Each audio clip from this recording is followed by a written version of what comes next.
चलिए तो आज हम स्टार्ट करेंगे एक new topic that is the nucleic acid. बहुत ही इंटरेस्टिंग चैप्टर है ये।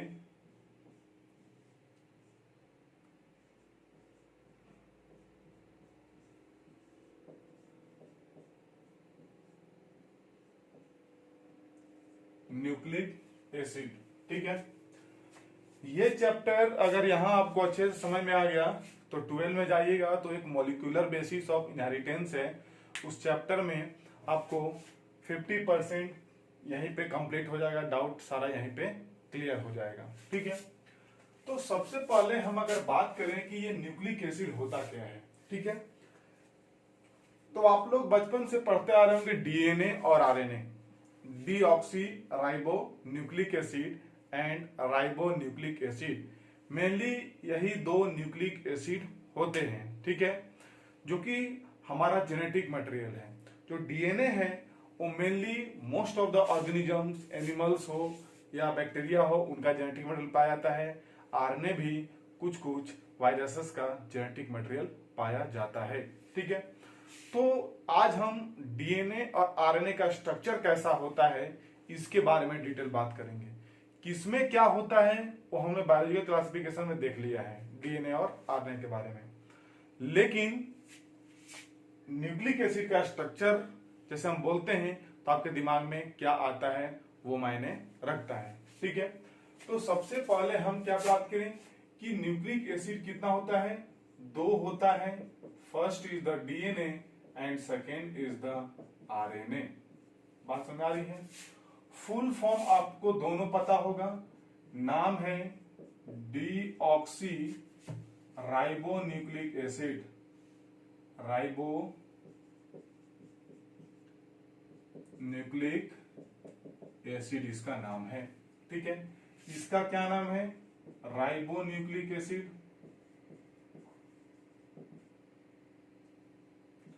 राइबो न्यूक्लिक एसिड, ठीक है।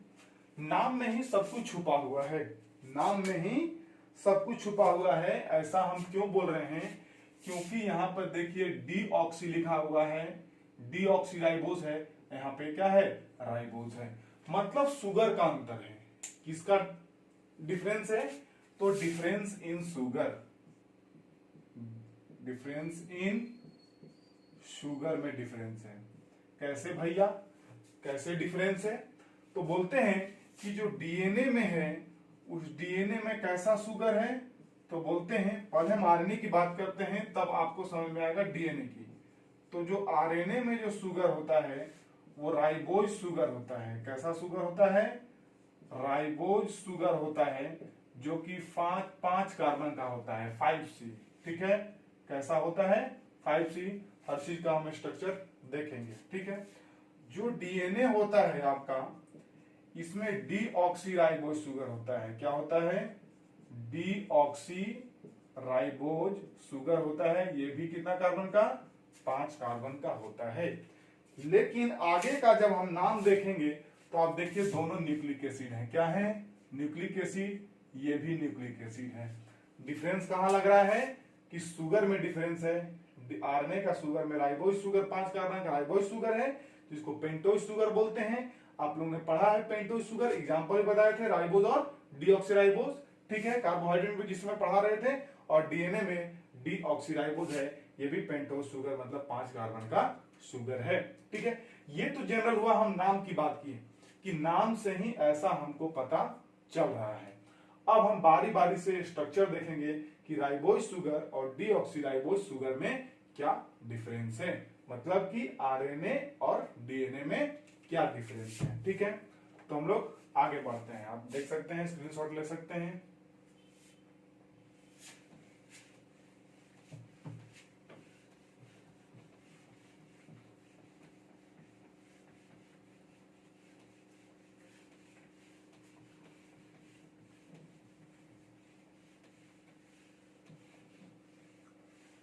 चलिए अब हम चूंकि स्टार्ट करने वाले हैं डीएनए से।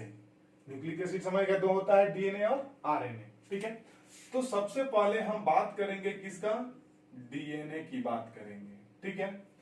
तो डीएनए का अगर हम डेफिनेशन बात करें ना, तो बोलते हैं कि it is a double helical, it is a double helical right handed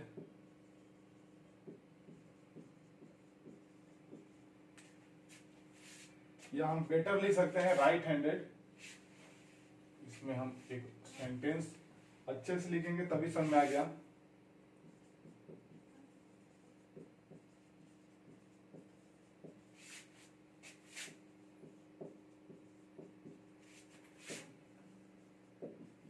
double helical poly nucleotide chain. बात समझ आई? मतलब कि डीएनए क्या है? It is a right handed double helical polynucleotide chain है। आप स्ट्रक्चर देखिए, कहीं भी अगर आप डीएनए का स्ट्रक्चर देखते होंगे तो इस तरह से आप स्ट्रक्चर देखते होंगे। मतलब स्टेयरकेस जैसा घुमावदार जो सीढ़ी होता है उसी को हम स्टेयरकेस जैसा बोलते हैं। तो उसी तरह से ये राइट हैंडेड हेलिकली होता है। तो यहाँ पे बात समझिए कि किस तरह से घुमा हुआ है, राइट हैंड साइड से घुमा हुआ है हेलिकल, ठीक है। डबल हेलिकल है, ठीक है। मतलब कि दो चेन है। कितना चेन है? दो चेन। आप ये चेन दिख रहे हैं, यहां पर आप लिख सकते हैं 5' to 3' और इधर से भी 5' to 3' लिख सकते हैं। ये 5' 3' क्या है, जब पूरा स्ट्रक्चर पढ़ेंगे तो आपको समझ में आएगी। तो आप यहां पे क्या देख रहे हैं कि डबल हेलिकल है, मतलब दो हेलिक्स है। पहला हेलिक्स तो ये बनाया और दूसरा हेलिक्स ये बनाया। यहां तक कोई दिक्कत नहीं होनी चाहिए। आगे चलते हैं कि ठीक है, राइट हैंडेड हो गया, समझ गए। डबल हेलिकल भी तो हमको दिख रहा है। अब ये आगे क्या है समझिएगा कि पॉली है, पॉलीन्यूक्लियोटाइड। क्या है? पॉलीन्यूक्लियोटाइड। तो पॉली मतलब क्या होता है? बहुत सारा लिख सकते हैं। पॉली मतलब बहुत सारा से लिख सकते हैं या फिर मल्टीपल लिख सकते हैं। क्या लिख सकते हैं? मल्टीपल। तो किसका पॉली है? तो बोलते हैं न्यूक्लियोटाइड का पॉली है। बात समझ आ रही है कि क्या चीज बहुत सारा जुड़ के बना है? तो बोलते हैं बहुत सारा न्यूक्लियोटाइड मिलके बना है। जैसे प्रोटीन पढ़े थे तो आप पढ़े थे ना कि प्रोटीन कैसे बना है? तो बहुत सारा अमीनो एसिड से मिलके बना है, बहुत सारा अमीनो एसिड से मिलकर बना है। उसी तरह अगर बात करें कि न्यूक्लिक एसिड किससे बना है, मतलब डीएनए आरएनए किससे बना है, तो बोलते हैं बहुत सारा न्यूक्लियोटाइड से मिलकर बना है। इसलिए बोलते हैं right handed double helical polynucleotide chain. इसका मतलब हमको पढ़ना क्या है? तो हमको इस न्यूक्लियोटाइड के बारे में पढ़ना है कि आखिर ये न्यूक्लियोटाइड देखने में कैसा होता है, किस किस चीज से मिलकर बना है, ताकि इसको हम समझ सकें कि इसी न्यूक्लियोटाइड से मिलकर हमारा डीएनए और आरएनए बना है। ठीक है, तो अब हम डिस्कस करने वाले हैं किस बारे में? न्यूक्लियोटाइड के बारे में, क्योंकि इसी से हमारा सारा न्यूक्लिक एसिड बना है। अब देखिए,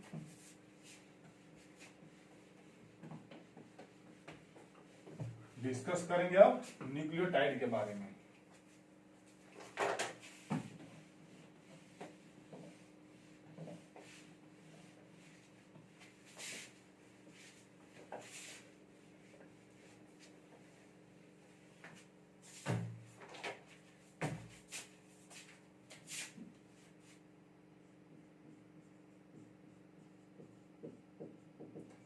न्यूक्लियोटाइड के बारे में, एक न्यूक्लियोटाइड जो है वो क्या क्या चीज से बना है? तो बोलते हैं सबसे पहले हम नाम से ही लेते हैं कि अगर डीएनए है तो डीऑक्सीराइबोन्यूक्लिक एसिड और राइबोन्यूक्लिक एसिड। तो बोलते हैं कि ये पेंटोज शुगर से बनता है। किससे बनता है? पेंटोज शुगर से बनता है। ठीक है, पहला चीज न्यूक्लियोटाइड में क्या होगा कि एक 5 कार्बन का शुगर होना चाहिए। ठीक है, दूसरा चीज बोलते हैं कि और क्या होना चाहिए? तो बोलते हैं कि इसमें नाइट्रोजनस बेस होना चाहिए। क्या होना चाहिए? नाइट्रोजीनियस बेस होना चाहिए। सब के बारे में डिटेल बात करेंगे। तीसरा इसमें कौन सा कंपोनेंट है भैया? तो बोलते हैं कि इसमें फॉस्फेट ग्रुप होता है। क्या होता है? फॉस्फेट फॉस्फेट ग्रुप होता है। ठीक है, मतलब कि एक न्यूक्लियोटाइड किस किस चीज मिलकर बना है, तो एक पेंटोज शुगर उसमें रहेगा, एक नाइट्रोजनस बेस रहेगा और एक फॉस्फेट ग्रुप रहेगा। जब तीनों एक साथ एग्रीगेट हो जाएंगे तो उसको हम एक न्यूक्लियोटाइड बोलेंगे। अगर हम मान लेते हैं, चलिए एग्जांपल लें, हम बोलते हैं कि अमीनो एसिड से प्रोटीन बना है, तो अमीनो एसिड का स्ट्रक्चर क्या बनाते थे कि एक अल्फा कार्बन होता था, इसमें कार्बोक्सिलिक एसिड होता था, एक तरफ हाइड्रोजन होता था, एक तरफ अमीनो ग्रुप होता था और एक तरफ R that is reversible group होता था। तो इस स्ट्रक्चर को देखते तो बोलते हैं कि ये एक अमीनो एसिड है। उसी तरह से जब ये तीनों जब एक साथ आएंगे तो उसको बोलेंगे कि वो एक न्यूक्लियोटाइड है। तो अब क्वेश्चन आएगी कि सर आपने तो यहाँ पर क्या किया, इसका तो कार्बन नाइट्रोजन सब दिखा दिए, यहाँ पे तो आप क्या एक वर्ड लिख दिए हैं पेंटोज शुगर नाइट्रोजन बेस, कुछ दिमाग में फिगर ही नहीं आ रहा है, तो कैसे आएगा, बना ही नहीं है। ठीक है, तो हम देखते हैं किसके बारे में, पर्टिकुलर एक एक के बारे में हम डिस्कस करेंगे। चलिए, तो सबसे पहले हम टारगेट करते हैं पेंटोज शुगर को। तो ये पेंटोज शुगर दो टाइप के होते हैं। कितने टाइप के होते हैं, दो टाइप में इसको फर्दर डिवाइड करते हैं। First is the ribose sugar और second is the deoxyribose sugar. बात समझ आ रही है। ये जो राइबोज शुगर होगा ये आरएनए में प्रेजेंट रहेगा, ये जो डीऑक्सी राइबोज शुगर रहेगा ये डीएनए में प्रेजेंट रहेगा, तभी तो नाम पड़ता है राइबोज शुगर मतलब राइबोन्यूक्लिक एसिड, और डीऑक्सी राइबोज शुगर मतलब डीऑक्सी राइबोन्यूक्लिक एसिड। अब बताइए भैया दोनों में अंतर क्या है, तो बिल्कुल अंतर है, इसमें राइबोज शुगर इसमें डीऑक्सी, मतलब कहीं पर भी एक ऑक्सी ग्रुप हट रहा है, इसलिए इसमें हम क्या नाम दे दिए कि इस शुगर में कहीं पे डीऑक्सी हो रहा है, मतलब एक OH group tata bye bye करके निकल जा रहा है। ठीक है, तो स्ट्रक्चर की अगर बात करें ना तो देखिए आप इस तरह का होता है राइबोज शुगर। आप इस तरह का स्ट्रक्चर बना सकते हैं 3D स्ट्रक्चर।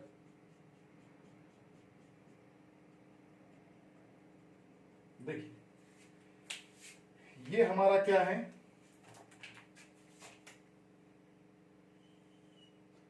यहां पे OH ग्रुप, यहां पे H होता है, यहां पे आप OH लिख सकते हैं, here is H, here is OH, H, यहां पे आप लिख सकते हैं H और यहां पे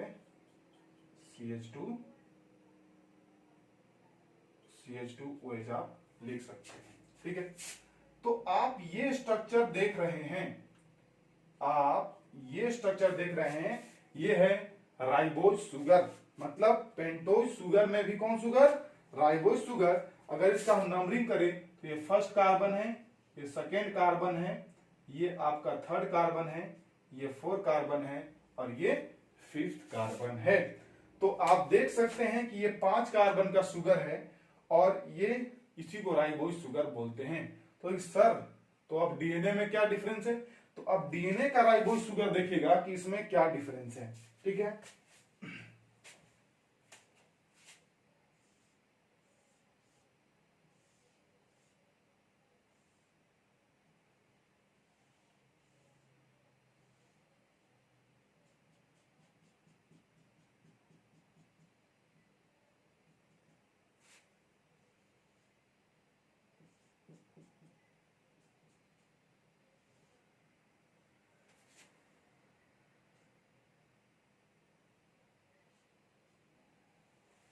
शायद ये नहीं दिख रहा होगा, एक मिनट।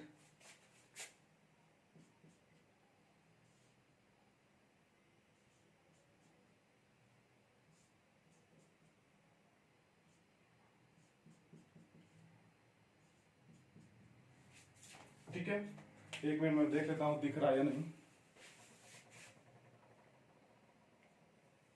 चलिए लगता है गड़बड़ है, मैं इसको आगे की तरफ बनाता हूं।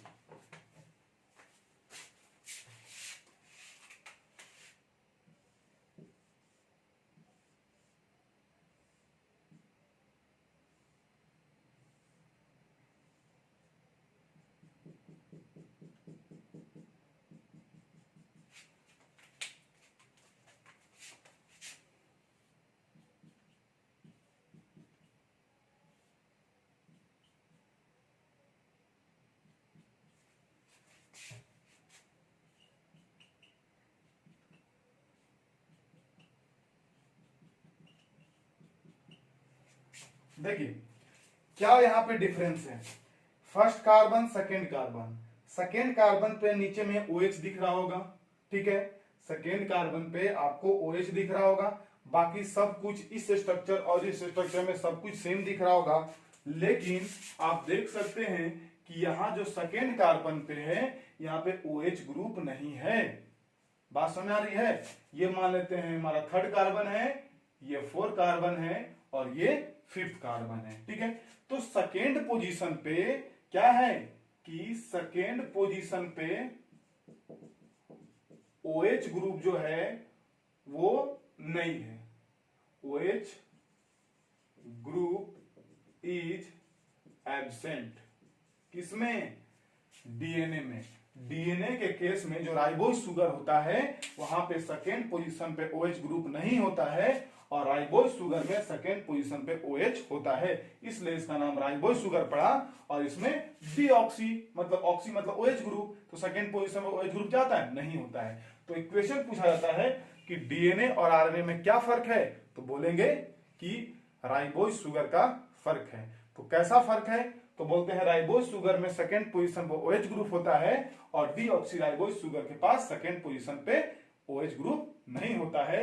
यही डिफरेंस है डीएनए और आरएनए में। ये तो पहला डिफरेंस हुआ। और भी आगे डिफरेंस हम देखेंगे, लेकिन सबसे पहले हम पेंटोज शुगर की बात कर रहे हैं, तो हम पेंटोज शुगर में देखेंगे कि क्या डिफरेंस है। तो आपको ये स्ट्रक्चर दिख गया होगा कि ये दोनों शुगर है, पेंटोज शुगर, एक राइबोज और एक डीऑक्सी राइबोज। अब हम टारगेट करेंगे नाइट्रोजन बेस का, ठीक है।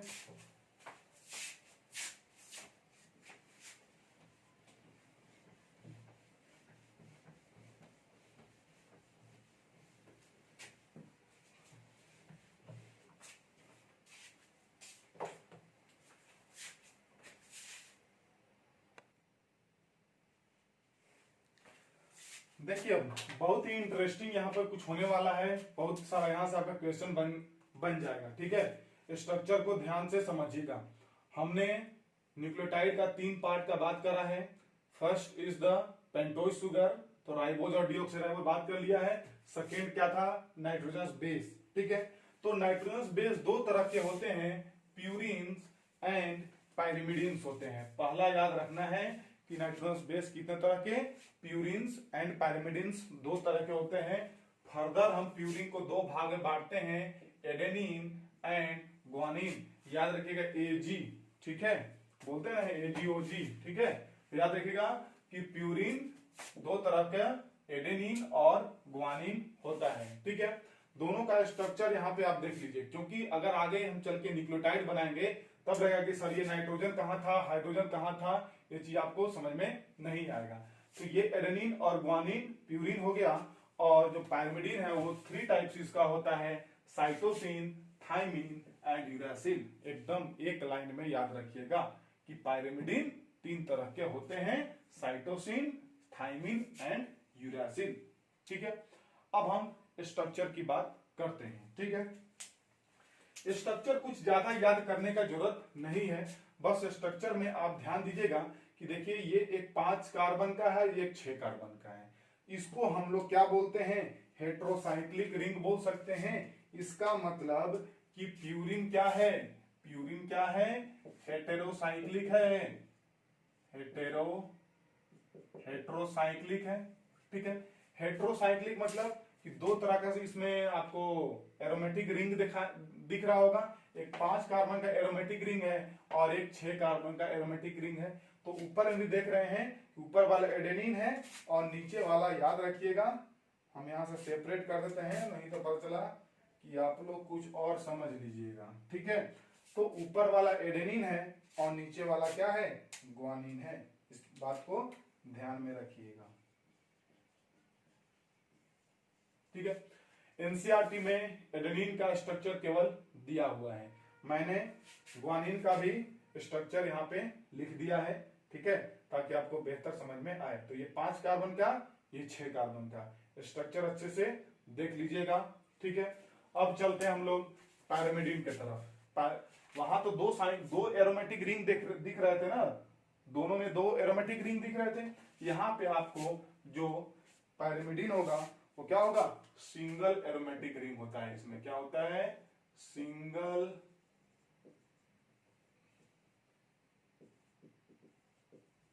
एरोमेटिक रिंग होता है। ठीक है, इसमें क्या होता है कि डबल हेट्रोसाइक्लिक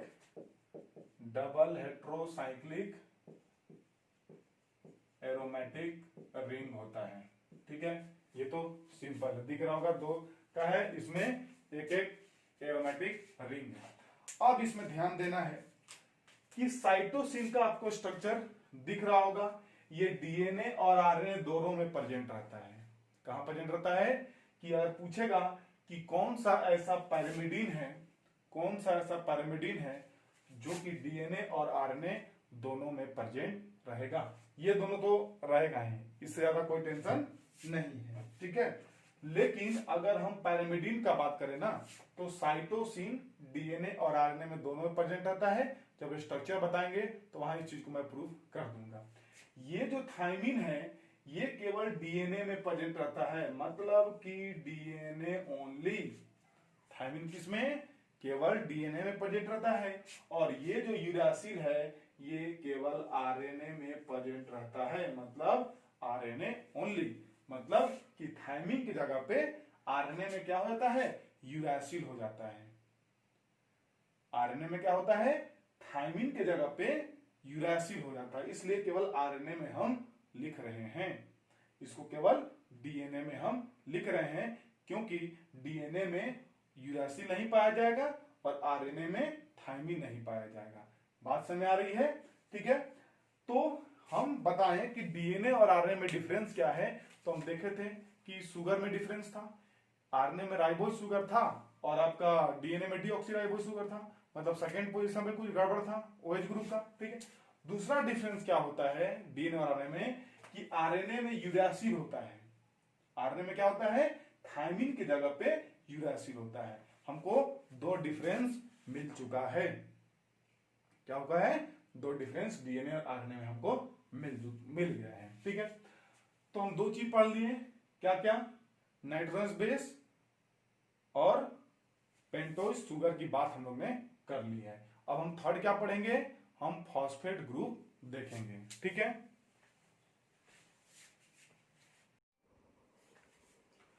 तो अब देखिए, अब हम लोग देखेंगे 2 चीज हम लोग देख लिया, phosphate group, sorry pentose sugar and nitrogenous base. अब जो फाइनली जो हम लोग तीसरा पढ़ेंगे वो क्या पढ़ेंगे, फॉस्फेट ग्रुप का हम बात करेंगे। ठीक है, फॉस्फेट मतलब जहां लास्ट में जहां अगर AT लगे समझिए कि एसिड की बात हो रही है, मतलब इसको फॉस्फोरिक एसिड बोल सकते हैं। ग्रुप क्यों बोलते हैं, क्योंकि एटलीस्ट मिनिमम 3 फॉस्फोरिक एसिड एक साथ जुड़ते हैं, इसलिए हम डायरेक्ट हम इसको फॉस्फोरिक एसिड बोल सकते थे, लेकिन बोल क्या रहे हैं, फॉस्फेट ग्रुप बोल रहे हैं। तो 3 फॉस्फोरिक एसिड एक साथ मिलते हैं, इसलिए इसको फॉस्फेट ग्रुप बोलते हैं। लेकिन हम स्ट्रक्चर में डीएनए का एक ही बनाएंगे। ठीक है, तो फॉस्फेट, अगर फॉस्फोरिक एसिड का बात करें ना तो क्या बोलते हैं, H3PO4 माइनस बोलते हैं। क्या बोलते हैं, H3PO4। अगर हम, ये तो एसिड हो गया, अगर ग्रुप की बात करें ना तो हम लिखते हैं इस तरह से लिख सकते हैं PO4 माइनस, क्योंकि इधर और भी फॉस्फोरिक एसिड जुड़े हुए ना है, इसलिए इधर हम क्या लिख दिए, PO4 माइनस लिख दिए। अगर स्ट्रक्चर की बात करें तो क्या बोलते हैं, 5 बॉन्ड होते हैं, तो इस तरह का हम बोल सकते हैं इधर हम OH लिख दिए हैं, इधर OH लिख दिए हैं, इधर हम क्या लिख दिए, OH लिख दिए। H3 first hydrogen, second, third, H3 हो गया, एक P हो गया, ऑक्सीजन कितना है, 4 है, 1 2 3 4, माइनस यहाँ पे हम लिख सकते हैं। ठीक है, तो ये हमारा क्या हो गया, ये हमारा फास्फोरिक एसिड हो गया।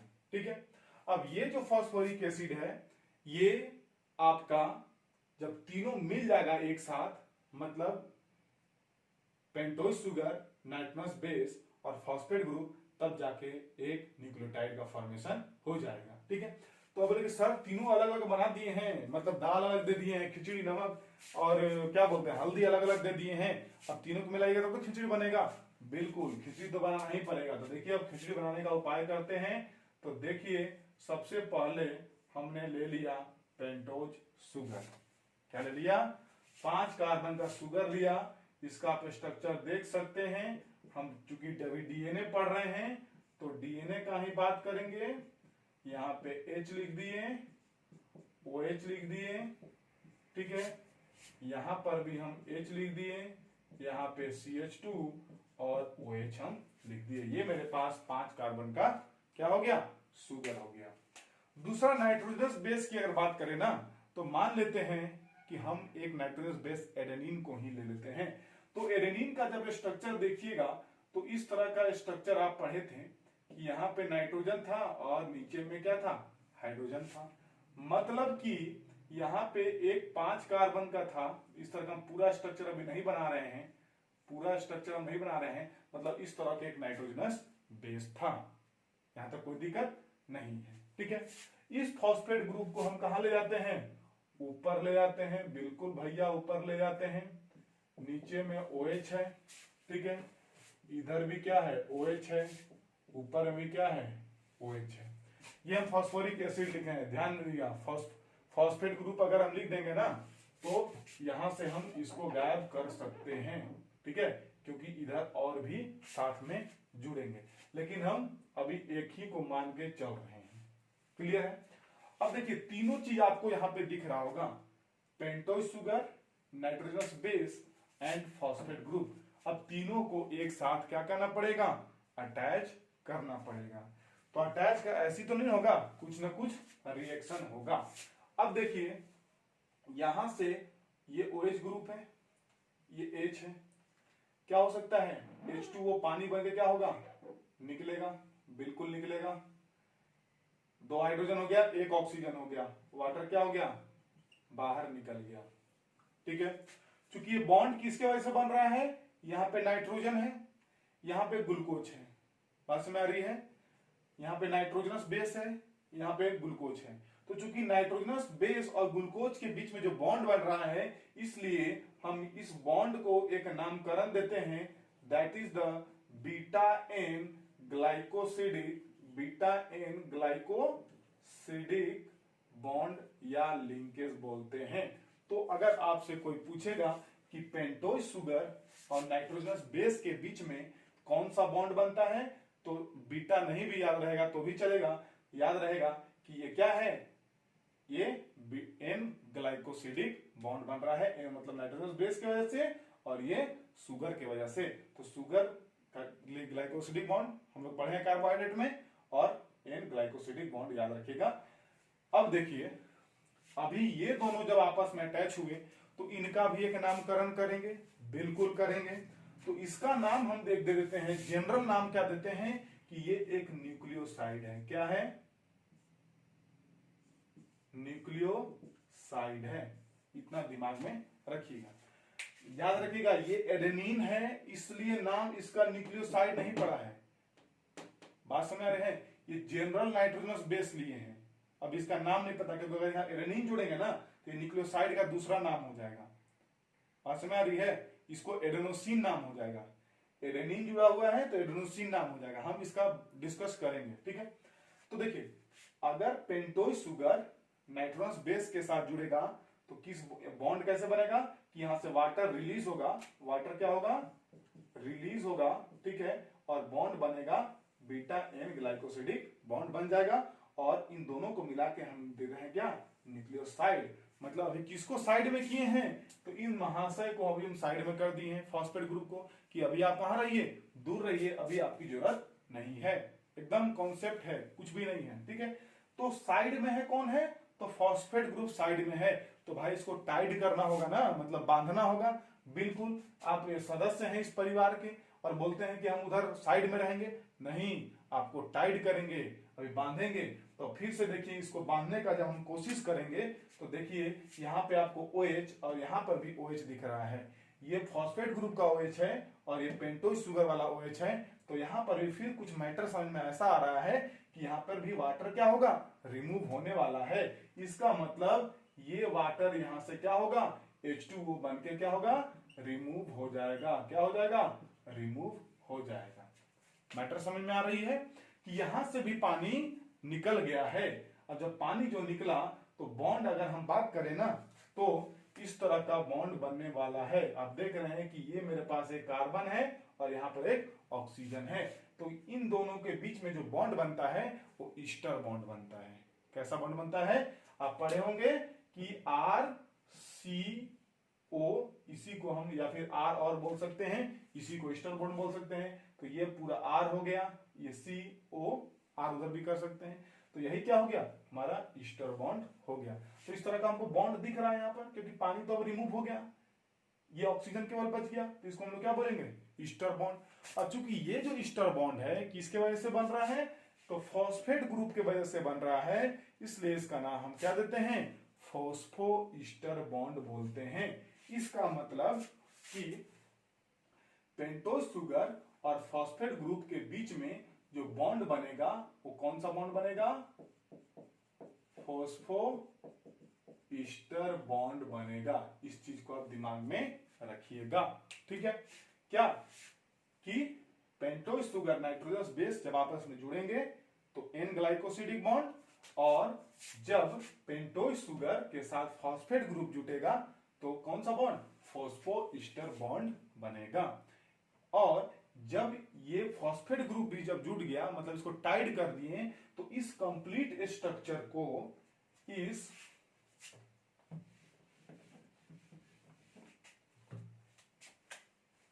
इस कंप्लीट स्ट्रक्चर का नाम ही हम क्या देते हैं, न्यूक्लियोटाइड देते हैं। यही कंप्लीट स्ट्रक्चर को हम क्या बोलते हैं, न्यूक्लियोटाइड बोलते हैं। मतलब कि न्यूक्लियोसाइड में फॉस्फेट ग्रुप को टाइट कर दिए, मतलब टाइट मतलब बांधना, टाइट कर दिए तो क्या हो गया, न्यूक्लियोटाइड हो गया। इसका मतलब एक जनरल रूल हम लिख सकते हैं, सॉरी, अब इस फॉस्फेट ग्रुप को हम हटा सकते हैं। एक हम जनरल चीज लिख सकते हैं कि pentose sugar plus nitrogenous base, इन दोनों को मिला के न्यूक्लियोसाइड बोलते हैं। न्यूक्लियोसाइड मतलब फॉस्फेट ग्रुप साइड में है। अब इस न्यूक्लियोसाइड के साथ हम क्या जोड़ दिए, फॉस्फेट ग्रुप जोड़ दिए।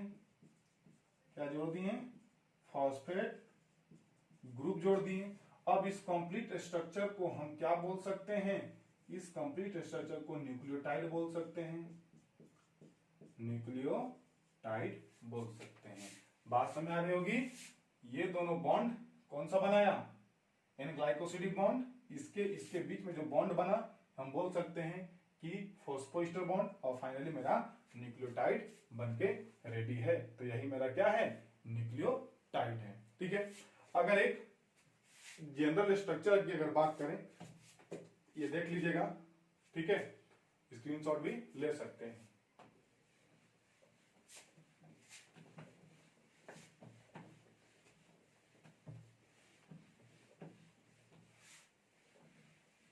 अब देखिए, अगर उस स्ट्रक्चर को अगर सिंपल अगर हम मान लेते हैं कि लिख सकते हैं, ठीक है, तो ज्यादा नहीं, बड़ा छोटा ही बना देते हैं। ये आपका क्या है, पेंटोज शुगर है, ठीक है। यहां पे इस तरह का हम बॉन्ड बना सकते हैं,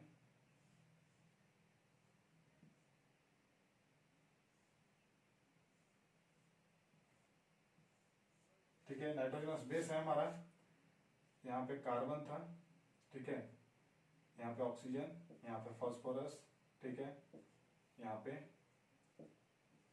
ऑक्सीजन, ठीक है, OH है, यहाँ पर भी OH मान ले रहे हैं, ठीक है। अब देखिए इसी बॉन्ड को तो क्या बोल देते हैं, एन ग्लाइकोसिडिक बॉन्ड बोलते थे, ठीक है। और इसी बॉन्ड को तो हम क्या बोल देते हैं, फॉस्फो ईस्टर बॉन्ड हम बोलते थे। मतलब ये एक क्या हो गया, हमारा कंप्लीट न्यूक्लियोटाइड हो गया, ठीक है। अब हम देखेंगे कि ये तो हम न्यूक्लियोटाइड बोल दिए, ठीक है।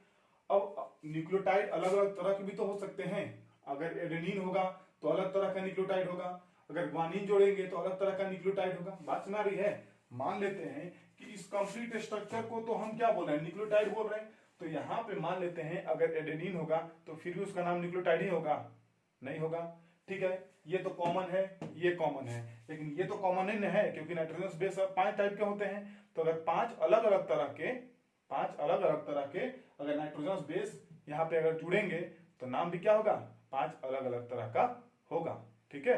तो उनका भी नाम देखते हैं।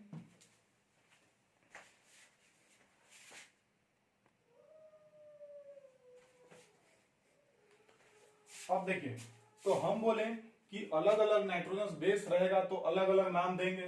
तो मान लेते हैं कि हम न्यूक्लियोसाइड की बात कर रहे हैं। सबसे पहले न्यूक्लियोसाइड की, तो न्यूक्लियोसाइड में भी फॉस्फेट ग्रुप साइड में है, ठीक है।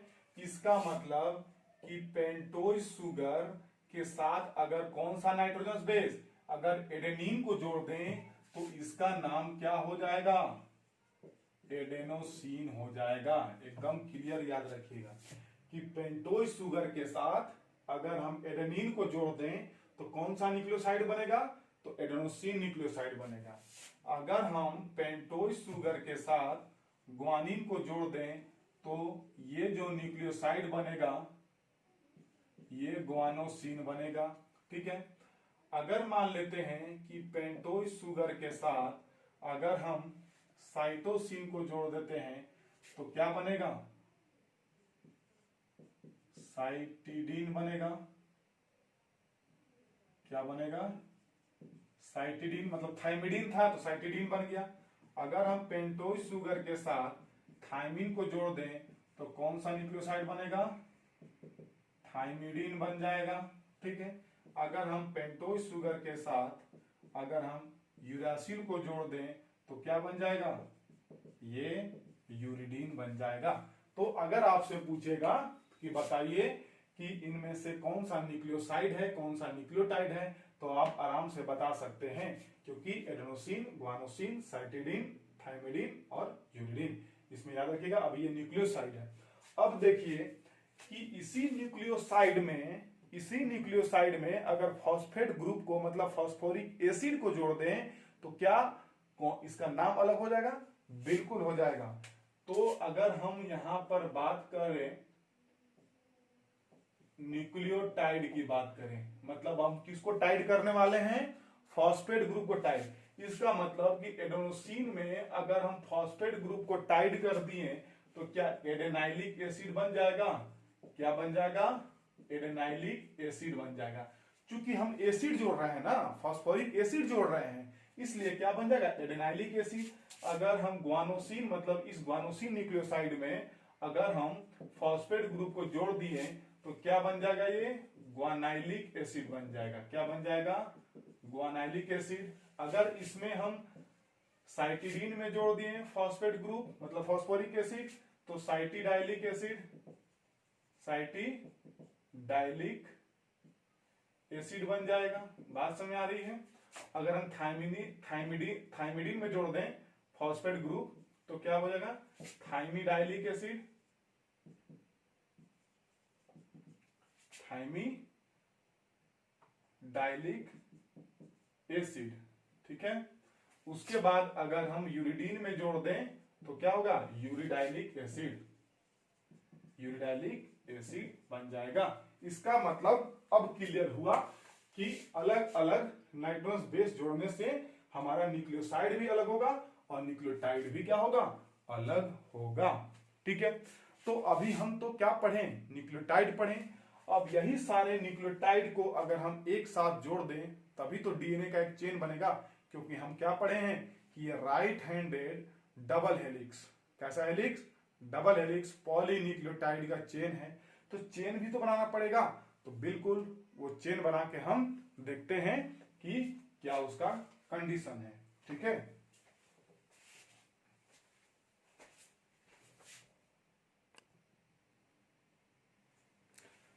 पहले आप ये स्ट्रक्चर देख लीजिए। हमारे पास अभी दो न्यूक्लियोटाइड है और इस दोनों न्यूक्लियोटाइड को हम जोड़ दिए हैं। ठीक है, मैं बाइफर्केशन करता हूं यहाँ पे। ठीक है, यहाँ पे आप सी जो दिख रहे हैं ये साइटोसिन है। ठीक है, ये एक नाइट्रोजनस बेस है, ये पेंटोज शुगर है 5 कार्बन का, और यहाँ पे मेरा एक फॉस्फेट ग्रुप है। उसी तरह से मैंने ऊपर भी एक न्यूक्लियोटाइड लिया है, यहाँ पर एक नाइट्रोजनस बेस देख रहे हैं, एडेनिन है, उसके बाद पेंटोज शुगर है, और यहाँ पे आप फॉस्फेट ग्रुप देख रहे हैं। अगर इसको हम अच्छे से बना दें तो इस तरह का स्ट्रक्चर आप देख सकते हैं। ऊपर और भी न्यूक्लियोटाइड ऐसे जुड़ेंगे। ठीक है, तो आपको यहाँ पर क्या दिख रहा होगा, ध्यान से देखिएगा। हम अभी इस एन ग्लाइकोसिडिक बॉन्ड का बात नहीं करते हैं, हम इस बॉन्ड का बात करते हैं, क्योंकि इस बॉन्ड को ही क्या बोलते थे, फॉस्फोइस्टर बॉन्ड बोलते थे। मतलब कि कार्बन और ऑक्सीजन जैसे ही मिलता था इस बॉन्ड को क्या बोलेंगे, फॉस्फोइस्टर बॉन्ड। अब देखिए यहां पर भी ऊपर वाला न्यूक्लियोटाइड का कार्बन जो 3rd नंबर वाला कार्बन है उसके नीचे में तो OH ग्रुप था ना। बात को समझिए, अगर मान लेते हैं, एकदम सिंपल समझिए कि अगर ये मान लेते हैं कि पेंटोज शुगर था तो 3rd कार्बन के नीचे तो OH था ना, बिल्कुल था। ऊपर में OH था, नीचे में H था, तो यहां पर तो OH ग्रुप है, बिल्कुल है। तो नीचे में जो OH ग्रुप है और नीचे जो फॉस्फेट ग्रुप का जो ऊपर में OH था, ठीक है, बात समझ रहे होंगे। ठीक है, ऐसे था। ठीक है, अब क्या होता है कि यहां पर भी तो एक H2O बनेगा, यहां पर भी तो एक H2O बनेगा, बिल्कुल बनेगा।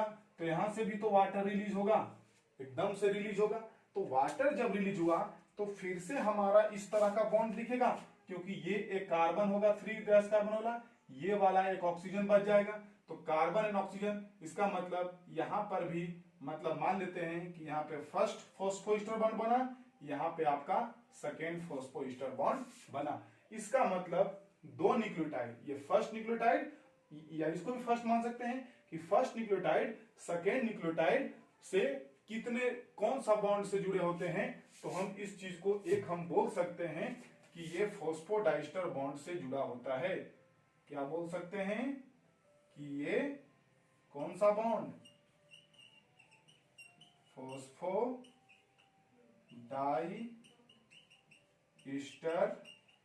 बॉन्ड। ठीक है, क्योंकि सिंगल को क्या बोलते थे, फॉस्फोइस्टर बॉन्ड। तो एक यहां पे फॉस्फोइस्टर बॉन्ड दिख रहा होगा, एक यहां पे आपका फॉस्फोइस्टर बॉन्ड दिख रहा है, मतलब दो फॉस्फोइस्टर बॉन्ड, इसलिए फॉस्फोडाइस्टर बॉन्ड से दो न्यूक्लियोटाइड आपस में जुड़े होते हैं। ठीक है, अब क्या होता है कि बहुत सारे न्यूक्लियोटाइड ऐसे भी बहुत सारे जुड़ेंगे, तभी तो हम बोलते थे पॉलीन्यूक्लियोटाइड। तो बहुत सारे जब न्यूक्लियोटाइड आपस में जुड़ेंगे तो अगर आपसे पूछा जाएगा कि वो किस बॉन्ड से, तो बोलेंगे कि पॉलीफॉस्फोइस्टर बॉन्ड। पॉली मतलब बहुत सारा, फॉस्फोइस्टर बॉन्ड, डाई नहीं बोलेंगे क्योंकि डाई मतलब केवल दो ईस्टर बॉन्ड फॉस्फोइस्टर बन रहा है, पॉली मतलब बहुत सारा ईस्टर बॉन्ड बन रहा है। तो क्या बोलेंगे कि अगर बहुत सारा न्यूक्लियोटाइड आपस में किस बॉन्ड से, तो पॉलीफॉस्फोइस्टर बॉन्ड से। बात समझ आ रही है। तो ये तो मेरा एक न्यूक्लियोटाइड चेन हो गया, बात समझ आ रही है। अब क्या होता है कि एक क्वेश्चन पूछा जाता है कि बैकबोन ऑफ डीएनए स्ट्रैंड्स क्या होता है, मतलब इस चेन का जो बैकबोन होगा वो क्या होगा। बैकबोन मतलब रीढ़ का हड्डी, हम लोग का है ना जो वर्टिब्रल कॉलम पीछे में आप देख रहे होंगे, तो ये इसको हम लोग बैकबोन बोलते हैं, रीढ़ का हड्डी। तो इस चेन का रीढ़ का हड्डी क्या होता है। ठीक है, तो आप ध्यान से देखिए, आप समझ सकते हैं कि इसमें मात्र 3 ही चीज होता है, पेंटोज शुगर, फॉस्फेट ग्रुप और नाइट्रोजनस बेस। इसका मतलब इन तीनों में से बैकबोन क्या होगा। तो ध्यान से देखिए, ये वाला जो पोर्शन है ये तो अंदर की तरफ है, मालकन खड़ा है, तो इसमें हाथ का कोई रोल है क्या हमारे खड़े होने में, हमारे खड़े होने में इन दोनों हाथ का कोई रोल है नहीं है, ये तो ऐसे ही झूल रहे हैं। उसी तरह से ये जो नाइट्रोजनस बेस है, ये जो नाइट्रोजनस बेस है, ये तो अंदर की तरफ ऐसे ही हाथ ऐसे ऐसे हिला रहे हैं। इसका मतलब आप देख रहे होंगे कि ये पोर्शन और ये पोर्शन यही पे पूरा डीएनए खड़ा है, इस पे खड़ा नहीं है, इस पे खड़ा है। तो याद रखिएगा कि अगर पूछा जाएगा कि बैकबोन ऑफ डीएनए क्या होता है, तो आप क्या लिखेंगे कि pentose sugar plus phosphate group, यही दोनों क्या है, डीएनए का बैकबोन है। अब इसमें कोई दिक्कत आपको नहीं हो रहा होगा, ठीक है। तो ये तो हम एक चेन बना दिए। इसका जो चेन होता है एक कॉम्प्लीमेंट्री चेन होता है, क्योंकि हमने डीएनए का स्ट्रक्चर इस तरह से देखा है, डीएनए का स्ट्रक्चर इस तरह से देखा है। तो अभी तो हम एक स्ट्रैंड्स बनाए हैं, अभी तो हम सिंगल स्ट्रैंड्स बनाए हैं, दूसरा भी तो बनाना पड़ेगा, इसका दूसरा भी तो बनाना पड़ेगा, और दूसरा कैसे जुड़ा होता है उस पर भी चर्चा करना जरूरी है, ठीक है। तो देखते हैं उसको अभी स्ट्रक्चर।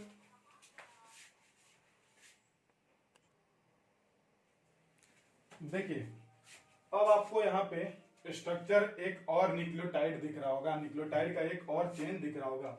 ये चेन को हम वैसे ही छोड़ दिए हैं, ये दूसरा चेन बनाए हैं।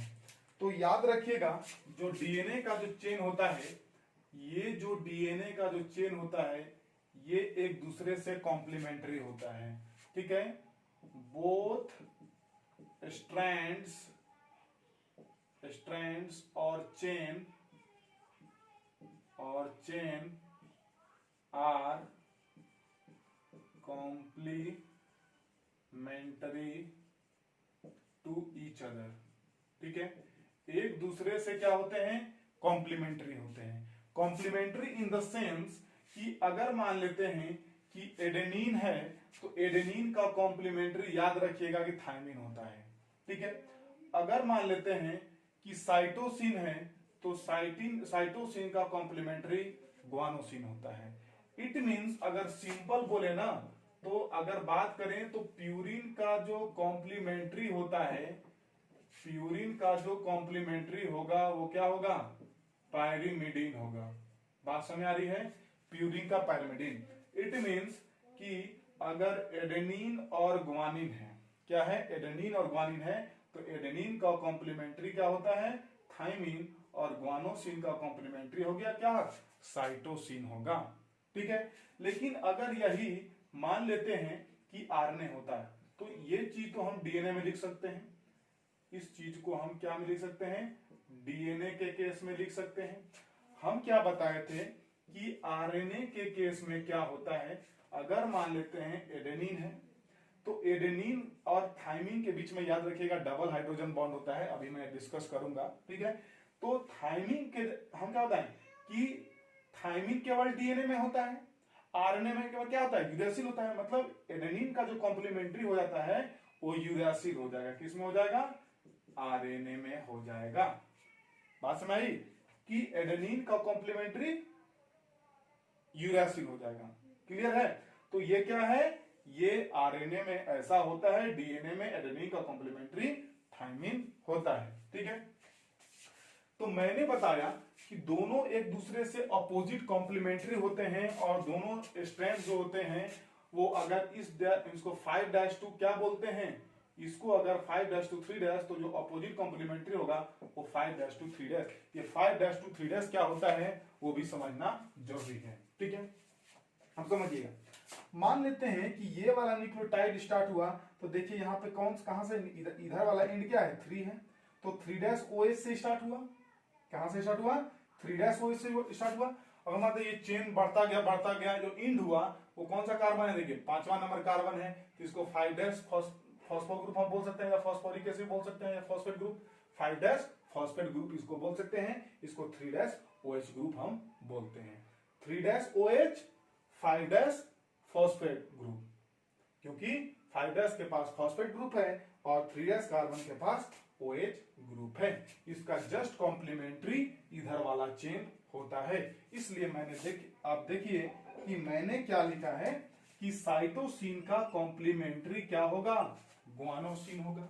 मैंने 3 यहां पे बॉन्ड दिया है, ये क्या है, ट्रिपल हाइड्रोजन बॉन्ड है। क्या है, ट्रिपल हाइड्रोजन बॉन्ड है।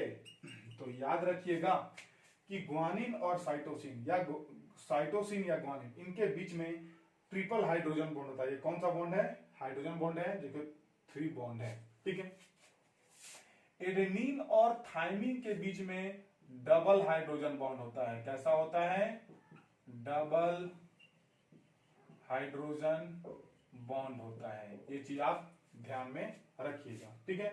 अगर ये इधर से जाएगा तो उधर वाला चेन उल्टा तरह से आएगा, इधर वाला इधर से जाएगा तो इसका कैसा आएगा, उल्टा इधर से आएगा। अगर इधर से मान लेते हैं जाते हैं तो ये वाला जो है ये इधर ना आके इधर चला जाता।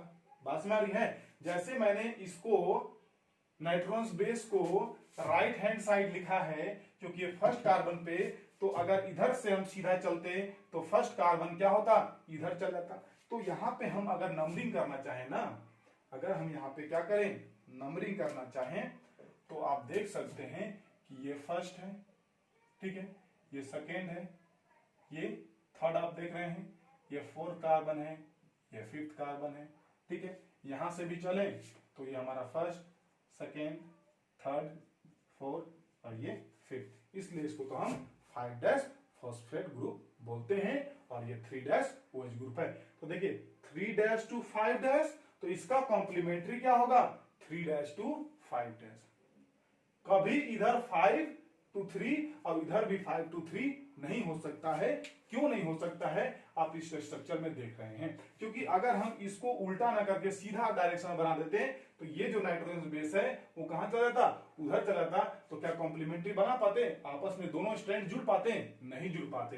तो जोड़ना है तो उल्टा बनाना पड़ेगा। जब उल्टा बनाइएगा तो कॉम्प्लीमेंट्री डिफरेंट हो ही जाएगा। मतलब 5' to 3' और इधर से 5' to 3' आप देख सकते हैं, कोई दिक्कत नहीं है।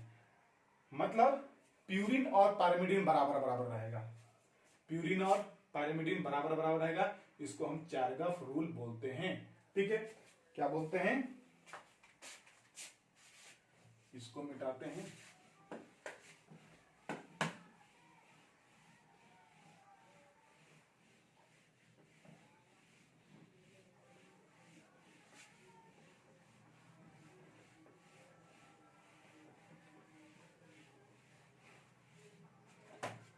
अब देखिए यहां पे डबल हाइड्रोजन बॉन्ड दिख रहा है, यहां पे ट्रिपल हाइड्रोजन बॉन्ड दिख रहा है। एडेनिन का कॉम्प्लीमेंट्री थाइमिन, साइटोसिन का कॉम्प्लीमेंट्री क्या है, ग्वानोसिन है। तो मान लेते हैं कि अगर हम सिंपल समझिए, मान लेते हैं कि अगर जो प्यूरिन है इधर हम पायरिमिडीन लिख सकते हैं। ठीक है। तो मान लेते हैं प्यूरिन क्या होता है, एडेनिन और ग्वानिन होता है। ठीक है। तो मान लेते हैं कि अगर हम कंटिन्यू एडेनिन एडेनिन एडेनिन लिख दिए, ठीक है, मान लेते हैं ग्वानिन ग्वानिन हम 3 बार लिखे, एडेनिन हम कितना बार लिख दिए, 5 बार लिख दिए। इसका मतलब इसका जो कॉम्प्लीमेंट्री होगा वो क्या होगा, बिल्कुल थाइमिन होगा। इसका कॉम्प्लीमेंट्री क्या होगा, थाइमिन होगा। इसका भी कॉम्प्लीमेंट्री थाइमिन, इसका भी थाइमिन, क्योंकि एडेनिन और थाइमिन के बीच में डबल हाइड्रोजन बॉन्ड, इसके बीच में भी थाइमिन होगा। ठीक है। तो आप देखिए थाइमिन क्या है, पायरिमिडीन है, एडेनिन क्या है, प्यूरिन है। तो अगर 5 प्यूरिन हुआ तो 5 पायरिमिडीन भी हुआ। ठीक है। उसी तरह से अगर ग्वानोसिन की बात करें ना, तो देखिए इसके बीच में तो ट्रिपल हाइड्रोजन बॉन्ड, ग्वानोसिन का कॉम्प्लीमेंट्री क्या होता है, साइटोसिन होता है। ग्वानोसिन का कॉम्प्लीमेंट्री साइटोसिन, ग्वानोसिन का कॉम्प्लीमेंट्री साइटोसिन होता है। फिर से देखिए कि अगर ग्वानोसिन प्यूरिन है, मतलब 3 प्यूरिन हुआ तो 3 क्या हुआ, पायरिमिडीन भी हुआ। मतलब कि प्यूरिन का जो रेशियो होता है वो पायरिमिडीन से क्या होता है, इक्वल होता है। और इसी को हम क्या बोलते हैं, चारगैफ रूल बोलते हैं। क्या बोलते हैं, चारगैफ रूल हम बोलते हैं। मतलब कि प्यूरिन और पायरिमिडीन का जो रेशियो होगा वो क्या होगा, 1:1 1 होगा। बात समझ आ रही है? क्यों होगा? क्योंकि अगर मान लेते हैं कि 100 इधर है, 100 प्यूरिन है और 100 पैरामिडिन है, काट दे तो क्या होगा? 1:1 होगा। बिल्कुल होगा। ठीक है, तो ऐसे समझिएगा, जितना भी होगा प्यूरिन उतना पैरामिडिन होगा। अब इधर देखिए, बहुत कुछ कहानी बाकी है इस डीएनए में। ठीक है, कहां गया डस्टर? अब देखिए, ये double hydrogen bond, triple hydrogen bond समझ में आ गया होगा आपको। ठीक है, मैं इसको अब यहां से हटाता हूं। ठीक है, अब देखिए, double hydrogen bond, triple hydrogen bond, दो बेस पेयर। अब हम पेयर बोलेंगे, बेस पेयर बोलेंगे, क्योंकि ये एक न्यूक्लियोटाइड को हम बेस पेयर बोल रहे हैं, क्योंकि नाइट्रोजन बेस है, इधर भी नाइट्रोजन बेस है। तो पेयर मतलब जोड़ी, तो दो है, एक दो, ये एक बेस पेयर है, दूसरा बेस पेयर ये है। तो दो बेस पेयर का डिस्टेंस देखें कितना है। क्या हाथ से नापेंगे इसे, क्या फीता से नापेंगे? नहीं, हमको पता है, पहले से नापा हुआ है। ठीक है, तो कैसे हम बात करेंगे कि इन दोनों के बीच का जो डिस्टेंस होता है, इन दोनों बीच की जो दूरियां होती है, वो 0.34 नैनोमीटर होता है। 0.34 नैनोमीटर या फिर 3.4 एंगस्ट्रम होता है। बात समझ आई कि दो बेस पेयर के बीच में, ये दोनों एक पेयर है, बेस पेयर है, ये base pair, second base pair, इन दोनों बेस पेयर का जो डिस्टेंस होता है वो 0.34 नैनोमीटर या 3.4 एंगस्ट्रम होता है। तो कैसे भाई पता चलेगा कि कौन छोटा बड़ा? तो नैनो मतलब छोटा होता है, तो 0.34 नैनोमीटर होगा, एंगस्ट्रम थोड़ा सा बड़ा होता है, तो 3.4 एंगस्ट्रम होगा। ठीक है, ये चीज आपको क्लियर है? दूसरा चीज,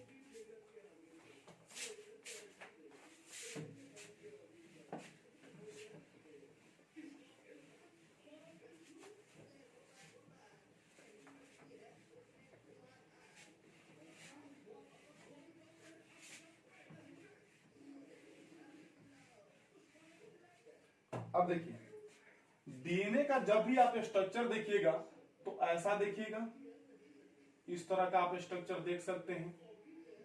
ठीक है, अब देखिए, एक हेलिक्स क्या होता है? ठीक है, हेलिक्स मतलब अगर बोले, अगर स्टेयर के सीढ़ी चढ़े ना, तो आधा इधर मुड़े और आधा मान लेते हैं इधर मुड़े, ऐसी है ना, आधा ऐसे मुड़े आधा ऐसे मुड़े, तो दो हाफ को जब एक साथ मिला देंगे तो एक सर्कल हो जाएगा। बात समझ आ रही है कि ऐसे मुड़े और ऐसे मुड़े, तो दो हाफ को मिला के एक सर्कल हो गया। ठीक है, तो बोलते हैं कि एक हेलिक्स, हेलिक्स मतलब घुमावदार, तो एक हेलिक्स में कितना बेस पेयर होता है? मतलब यहां से चले ऐसे और यहां से पहुंचे ऐसे, इतना को मिला के, मतलब आधा एक यहां हो गया, आधा दो यहां हो गया, मतलब यहां से लेके यहां तक का डिस्टेंस क्या होगा भाई? या फिर यहां से लेके यहां तक में कितना बेस पेयर होते हैं? बात समझ रहे हम क्या बोल रहे हैं? वन हेलिक्स मतलब क्या होता है कि यहां से चले यहां आधा आ गए और फिर यहां से चले आधा यहां आ गए, मतलब एक कंप्लीट हो गया। तो इसी को हम क्या बोलते हैं? एक वन हेलिक्स बोलते हैं। तो ये जो वन हेलिक्स होता है, ये 10 बेस पेयर मिलके बनता है। क्या मिलके बनता है? 10 बेस पेयर्स मिलके बनते हैं। मतलब 1 2 3 ऐसे करते करते कितना बेस पेयर? 10 बेस पेयर मिला के वन हेलिक्स होता है। बात समझ में आई क्या हम बोल रहे हैं? ऐसे ऐसे यहां तक पहुंचे तो एक हेलिक्स बोले, इसका बेस पेयर कितना होता है? 10 बेस पेयर होता है। ठीक है, अब ये जो 10 बेस पेयर है, इसका डिस्टेंस क्या होगा? तो ये कॉमन सेंस है भैया, कि जब दो बेस पेयर के बीच में 0.34 है, तो 0.34 इंटू कितना बेस पेयर है? 10 पेयर है, तो कितना कर देंगे कि 0.34 नैनोमीटर इंटू 10 कर देंगे। इसका मतलब क्या होगा? 3.4 नैनोमीटर, या इसी को एंगस्ट्रॉम में चेंज करेंगे तो 34 एंगस्ट्रॉम हो जाएगा। तो इसको हम क्या बोलते हैं? Pitch of the helix. Pitch of the helix कितना होगा? 34 एंगस्ट्रॉम या फिर 3.4 नैनोमीटर होगा। कोई दिक्कत नहीं है। अब देखिए, कोई भी चीज स्टेयर केस है, कोई भी अगर स्टेयर केस है, ठीक है, तो मान लेते हैं कि ये एक स्टेयर केस है। क्या है ये? एक स्टेयर केस। डायमीटर भी तो होगा, मतलब ऐसे ऐसे ऐसे राउंड राउंड जा रहे हैं तो डायमीटर भी तो होगा, मतलब यहां से यहां तक का। तो अगर यहां पे स्ट्रक्चर देखें ना, तो यहां से लेके यहां तक का जो, इसको हम क्या बोलेंगे? डायमीटर बोलेंगे। हम इस एरिया को क्या बोलेंगे? डायमीटर बोलेंगे। तो कुछ डायमीटर भी तो होगा, कितना डायमीटर होगा?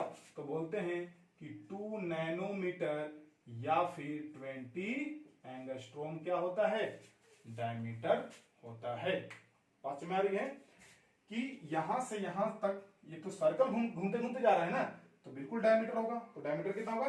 20 एंगस्ट्रॉम। कोई दिक्कत नहीं है। तो दो बेस पेयर का डिस्टेंस 0.34 नैनोमीटर या 33.4 एंगस्ट्रॉम। डायमीटर कितना होगा? 2 नैनोमीटर या 20 एंगस्ट्रॉम। और 10 बेस पेयर मिला के क्या होता है? 1 हेलिक्स होता है, जिसको पिच ऑफ द हेलिक्स बोलते हैं।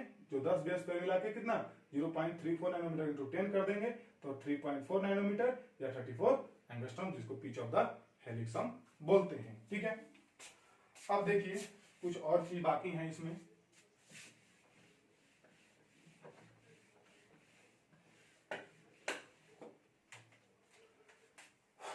अगर मान लेते हैं कि डीएनए का जब आप स्ट्रक्चर देखिएगा तो कुछ आपको और भी नजर आएंगे। ठीक है, देखिए ये ज्यादा धंसा हुआ है। क्या हुआ? ज्यादा धंसा हुआ है, मतलब ग्रूव मतलब धंसा हुआ है। ठीक है, तो ये देखिए ज्यादा धंसा हुआ है, तो ज्यादा धंसा हुआ होता है ना, इसको बोलते हैं मेजर ग्रूव। क्या बोलते हैं?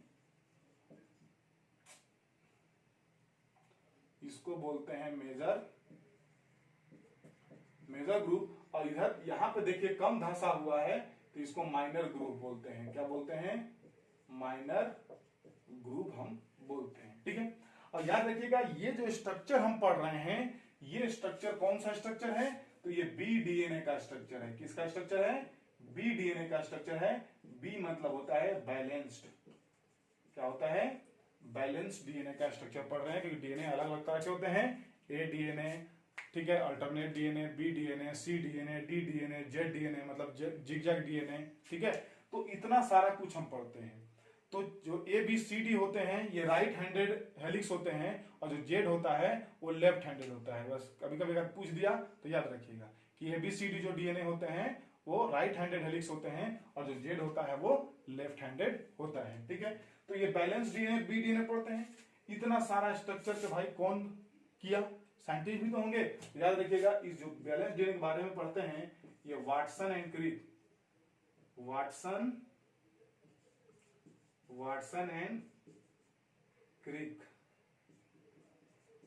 वाटसन एंड क्रिक मॉडल ही ये हम डीएनए पढ़ते हैं। ठीक है,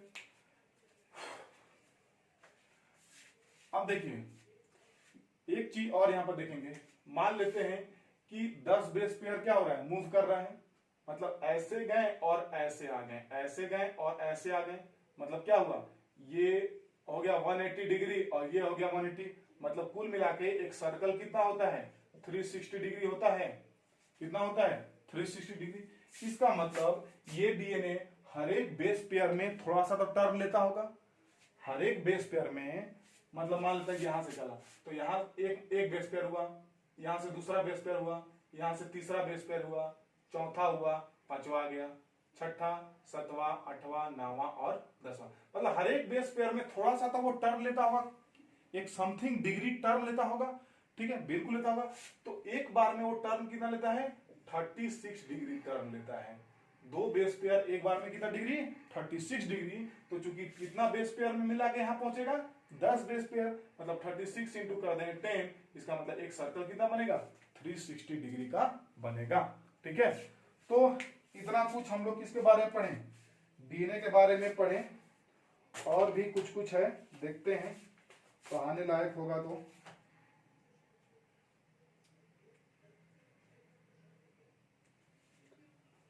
चलिए बहुत कुछ पढ़ लिए, अब नेक्स्ट टॉपिक हम लोग आगे बात करेंगे।